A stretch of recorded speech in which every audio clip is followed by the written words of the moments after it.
So this is a new tool to shape public opinion, an AI chatbot that is designed to debunk everything you believe in, everything that the mainstream calls conspiracy theory, specifically tailored to your belief. Let's find out exactly how they're doing this and how effective it is. It says here that this is, by the way, a New York Times article. It says here that this is a debunk bot, an AI chatbot designed by researchers to very effectively persuade users to stop believing unfounded conspiracy theories, made significant and long-lasting progress at changing people's convictions, according to a study published on Thursday in the journal Science. I have the study right here, we'll get to it in a moment. It says here, false theories are believed by up to half of the American public and can have damaging consequences like discouraging vaccination or fueling discrimination. Now, I'm not going to say anything about any experimental medication that the government might have required people to get, but we will talk about preventing transmissions never required for COVID vaccine's initial approval. Now, we were sold mandates based on the idea that it is to protect public health. That if one person gets it, then it would prevent others around them from being sick. And it turned out that there was no evidence whatsoever of that when they started the programs.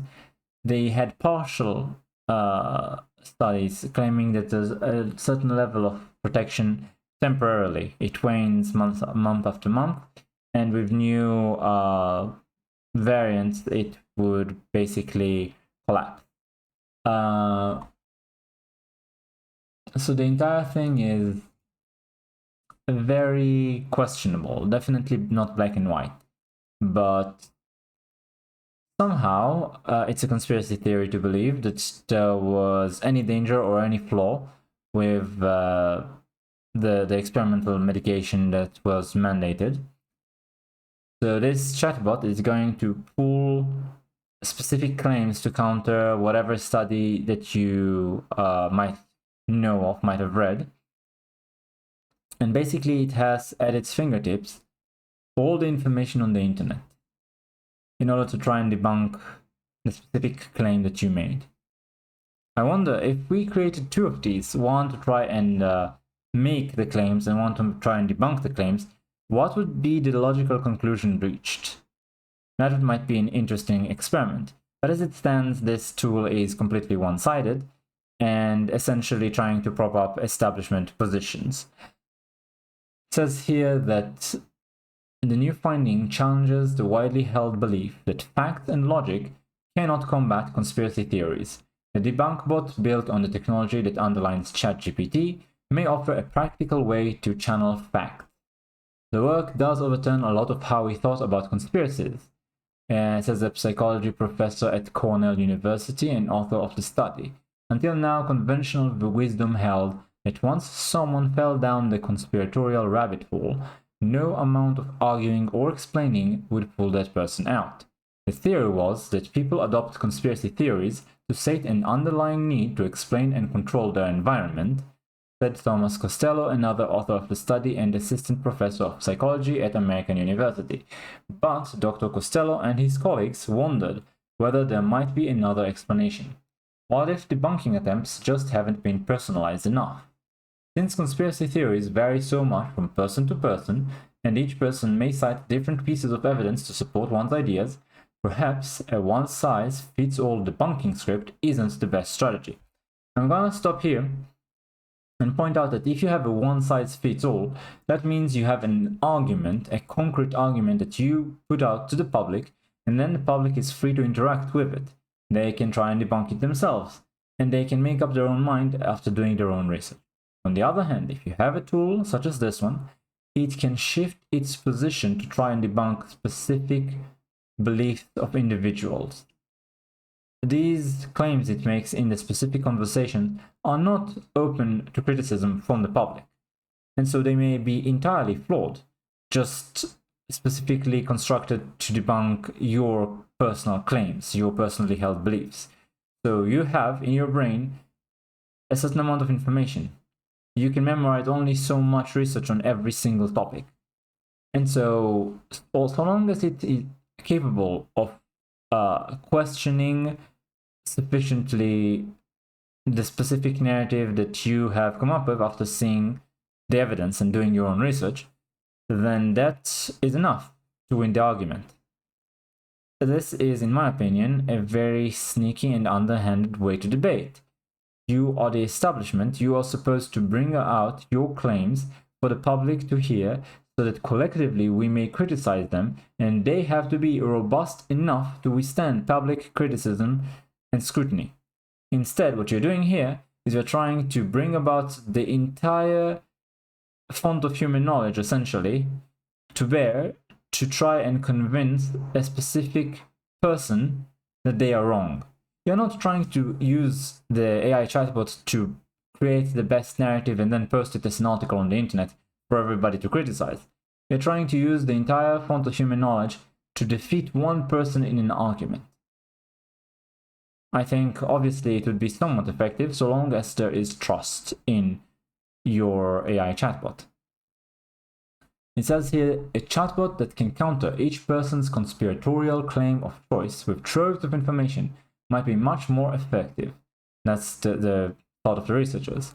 To test that hypothesis, they recruited more than 2,000 adults across the country, asked them to elaborate on a conspiracy that they believed in, and rate how much they believed in it,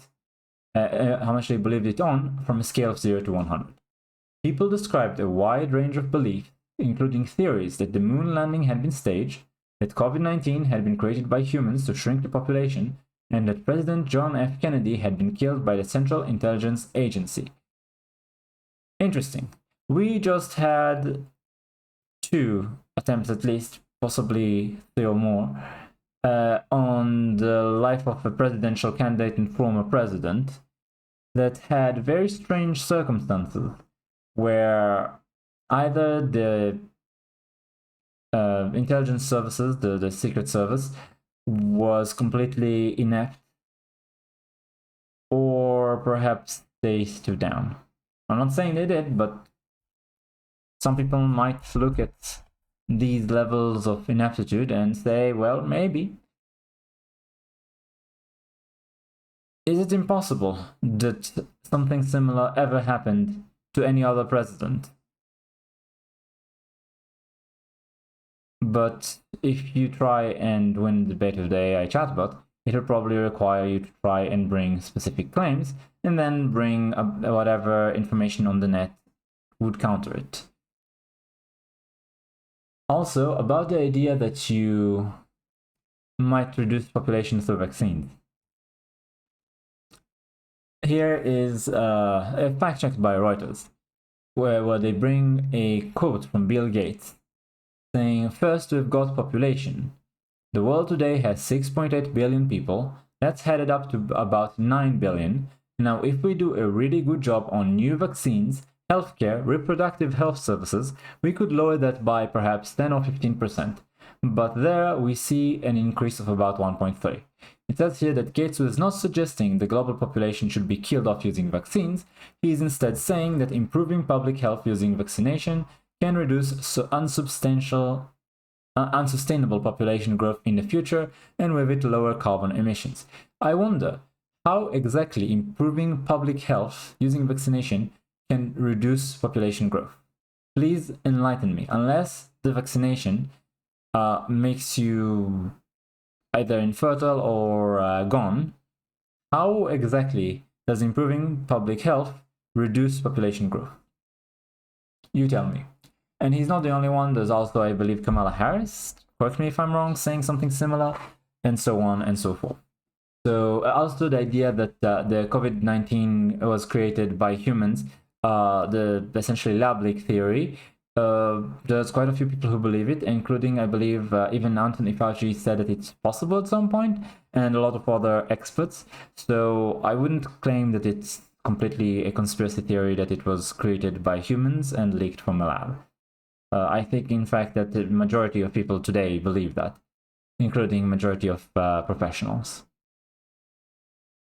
It says here, some of the participants had a brief discussion with the chatbot. They knew they were chatting with an AI but didn't know the purpose of the discussion. Participants were free to present the evidence that they believed supported their positions. One participant, for example, believed the 9/11 terrorist attacks were an inside job because jet fuel couldn't have burned hot enough to melt the steel beams of the World Trade Center. The chatbot responded, "It is a common misconception that the steel needed to melt for the World Trade Center towers to collapse," it wrote. Steel starts to lose strength and becomes more pliable at temperatures much lower than its melting point, which is around 2,500 degrees Fahrenheit. After 3 exchanges, which lasted about 8 minutes on average, participants rated how strongly they felt about their beliefs again. On average, their ratings dropped by about 20%. About a quarter of participants no longer believed the falsehood. The effect also spilled into their attitudes toward other poorly supported theories, making the participants slightly less conspiratorial in general. It says here, Ethan Porter, a misinformation researcher at George Washington University, not associated with the study, said that what separated the chatbot from other misinformation interventions was how robust the effect seemed to be. When participants were surveyed 2 months later, the chatbot's impact on mistaken beliefs remained unchanged. Oftentimes, when we study efforts to combat misinformation, we find that even the most effective intervention can have short shelf lives. That's not what happened with this intervention. Researchers are still teasing out exactly why the debunk bot works so well. An unpublished follow-up study in which researchers stripped out the chatbot's niceties bore the same results, suggesting that it's the information, not the chatbot itself, that's changing people's mind. It is the facts and evidence themselves that are really doing the work here, he said. The authors are currently exploring how they might recreate this effect in the real world, where people don't necessarily seek out information that disproves their beliefs.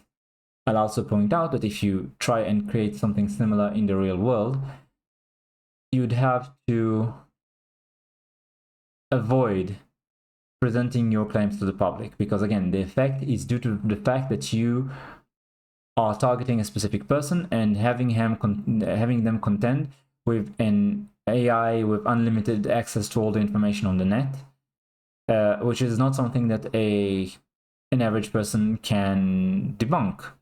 If you have a public scrutiny, on the other hand, of your claims, then the situation may well change. They have considered linking the chatbot in forums where these beliefs are shared, or buying ads that pop up when someone searches a keyword related to a common conspiracy theory. I will say most people don't, I think, care much about ads, and if you try this in a forum, then the participants in the forum can together come up, I believe, with robust refutations of mainstream narratives. Because in the end, you are in the wrong and they are in the right.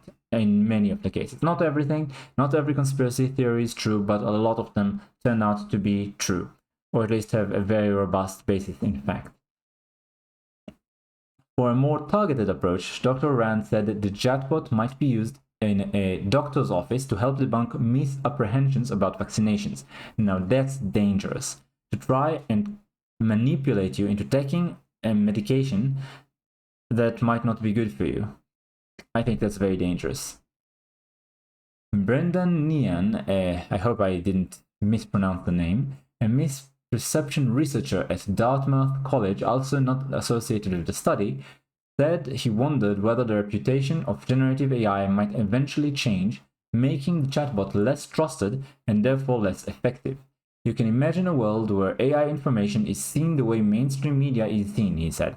I do wonder if how people react to this stuff is potentially time-bound. Hopefully so. From the study itself here, it says, beliefs in conspiracies that a US election was stolen incited an attempted insurrection on January 6, 2021. Already you can tell this is a political research. The attempted insurrection was non-violent. Nobody was killed. No arms were held by the people who supposedly created the insurrection, despite the fact that they are supposed to be the defenders of the Second Amendment and supporters of it. They're basically the most armed populace on the planet, brought not a single gun to an insurrection, and killed not a single person. Fool the other one. Another conspiracy alleging that Germany's COVID-19 restrictions were motivated by nefarious intentions sparked a violent protest at Berlin's Reichstag Parliament building in August 2020. I will say the protests were mostly about lockdowns, and the lockdowns were very much... I believe I just saw a Steven Crowder sort of hidden camera thing where he does the same thing James O'Keefe did. Have a girl or go on a date with somebody in power and have them admit all the dirty laundry. In this case, it was somebody that determined government policy about the lockdowns during the pandemic, and he was basically involved in parties and all sorts of adult celebrations while locking down everyone else.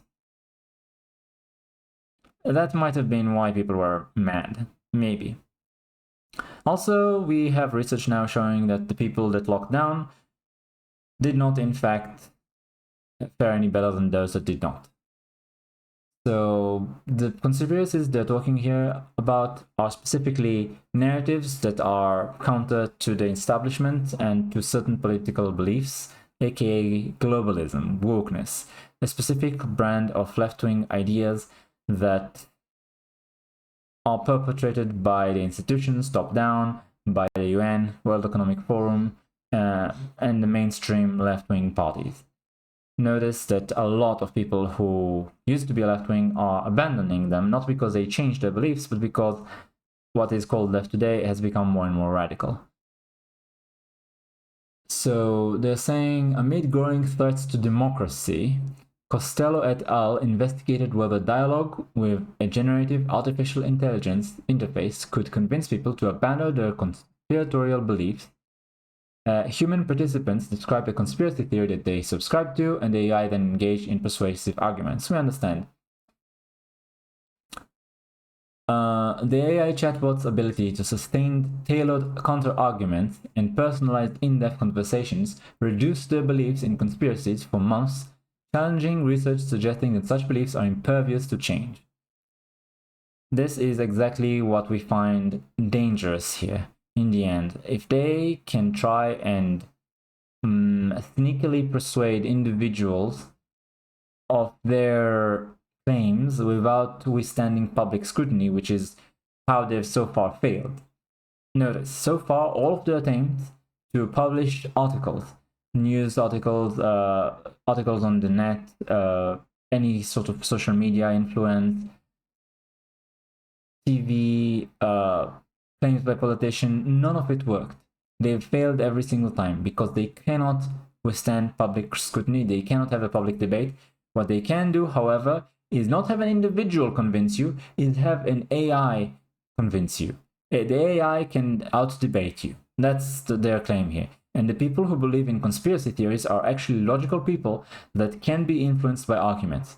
So if you can manage to bring to bear the power of AI in order to one-on-one debate an individual, you can win. Now, I wonder, the facts that they check are never things that are uncomfortable for the left. For example, there have been on-campus riots, really, protests about the Israeli-Palestinian conflict. I am an Israeli Jew, so I won't go into too much depth about it. I'm not trying to convince anyone of anything, except this. The claims about genocide. This is estimates from the UN, from the Palestinian Authority themselves, and from Israel about Palestinian population. You can see that it increased drastically from, let's say, 1997 or 2012 to the present by a hefty amount, depending on specific territory and who's doing the counting, but they've all increased.